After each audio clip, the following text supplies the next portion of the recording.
So in this section, we're going to take a look at this term you're going to be hearing a lot in this kind of concept again, similar to something else again we're talking about called the bottom cash value. In this case, we're talking about wealth transfer. One of the big shifts in terms of watch trading that you have to be able to undertake as a person is your ability to change your perspective on this idea of spending money. Many people seem to misunderstand the way the world of luxury goods works. So they look at people who make big expenditures like spending $200,000 on a car or $50,000 on a watch as preposterous. They're like, you got to be crazy to spend that kind of money on a certain watch, even if it's for the sake of reselling it.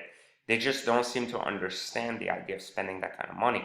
And so in many cases, many people would assume that you have to be very rich in order to buy luxuries because, the cost basis in their perspective is that they're consumers, so they are making a purchase and that money is gone.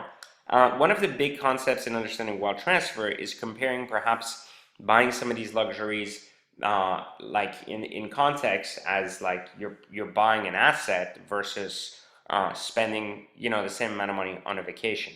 So versus when you're spending money on a vacation, the money's gone, right? Like you're consuming the good, which is the plane ticket, the hotel. These are consumables, so once they're consumed, they're over. There's no worth into the actual item anymore. You can't resell something you've used in that sense, right? However, on the other hand, with watches, cars, and luxury assets, the item has an actual worth that carries on.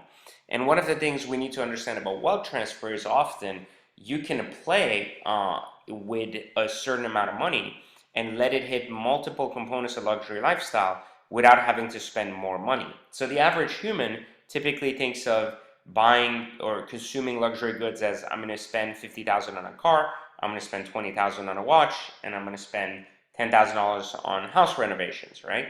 And giving them like $80,000 that is gone out of their account. Their expectation is not to pull that money back out of these items. Their expectation is to have consumed these goods and have enjoyed them. Hence, they were in a position to spend $80,000 on three things, right? The way we think, however, in the watch trading business is significantly different. We have to understand that there is such a thing as an actual cost basis for the good, which we covered earlier, and it's called the bottom cash value. The bottom cash value, which we pretty much discussed, is the baseline for the cost basis of something, that something is never going to be worth less than.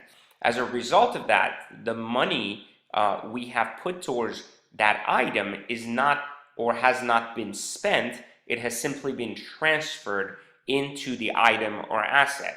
So if I give you an example of that, we take $100,000, right, that we have, and in most cases someone would say, well, I can either buy a car or an expensive watch or put a down payment on a house, but reality is you can do all three with the exact same money. Because if you are buying things at their true cost basis and not at the retail pricing, which includes a ton of margins, advertising, and everything that comes in between, then the baseline changes, right? Meaning that you're never actually spending any money on any goods.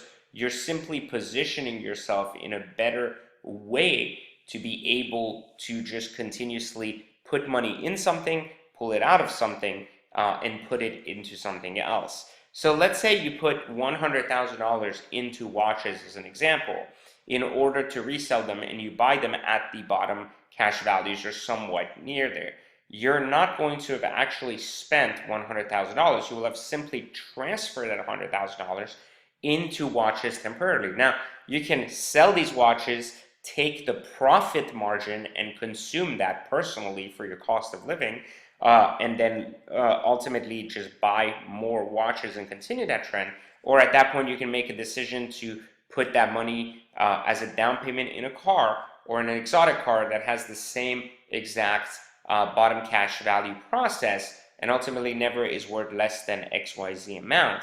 And if you do that, so to give you an example, you buy a $300,000 car, you put $100,000 down. Now you may say, well, I lost $100,000 because I bought this car. But reality is you didn't. You simply transferred $100,000 into the car. If you are able to sell the car for $300,000, then you've technically spent nothing and you're only going to get your down payment back once you sell the car, at which point you can choose to therefore put some renovations on your home. And again, the same thing happens, right? Because then once you put renovations in your home, the cost basis of your home goes up. And while you may say, well, I've consumed this $100,000 because I've built a new kitchen and a new summer kitchen and redid my floors, once you go sell your home, that's going to be reciprocated back into your pocket. And you're going to say, well, I hadn't spent it. I simply put it there temporarily. And now that I've sold my home, it's back in my hands. Now, the big difference between watches in the wealth transfer methodology as well as cars or renovations on home is try to understand the liquidity or the simplicity of the watch. On a car, you have an actual large asset that requires titling, taxes, and everything else, and ultimately cannot simply be transferred by just walking to somebody's house and saying, hey, buy my Lamborghini and give me a check. And then most people typically have to undertake some kind of financing or something else in order to be able to play with cars, which have much, much larger numbers than watches. Same with a home. Obviously, you're not moving or changing homes every 6 weeks. And so once you put that money into your home as even an asset, because you're increasing the value of your home, you're still not going to really be able to pull that money out of your home until you sell it. Unless, of course, you take out a home equity line of credit or something, but at which point you will pay interest on your own money. And so the argument remains that watches are really the only wealth transfer asset that is liquid, that is quick, that is cash, and that gives you the opportunity to continuously recycle it at an accelerated rate. And so what I'm trying to tell you is that even if you take a large portion of your savings account and allocate it to watches, as long as you're buying them properly and you're really following the process and not really getting emotional and buying them extremely at alarmingly expensive rates, you're not going to be exposing your capital to risk, because the capital in itself is protected by the bottom cash value and is simply transferring money from one account into a watch and back from a watch into an account.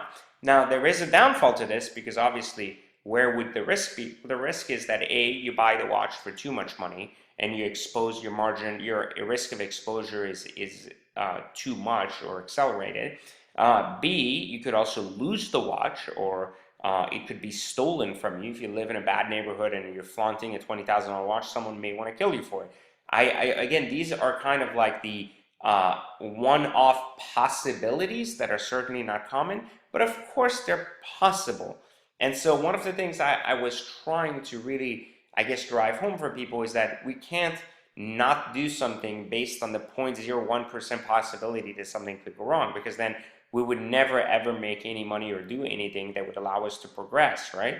So, we have to be aware of the fact that, we're following certain guidelines to ensure we don't expose our money or our capital to risk, and we also, or minimize that risk. And then two, we also have to be conscious of the fact of how we treat watches through this program. And they are not watches, they're rather investments. And there's a big difference between that, because often people don't switch their mindset over when they do this. They kind of look at watches as watches. Or same with the car program I have, right? They look at exotic cars and they go, well, I'm driving a car anyways, I'm just going to drive a better car.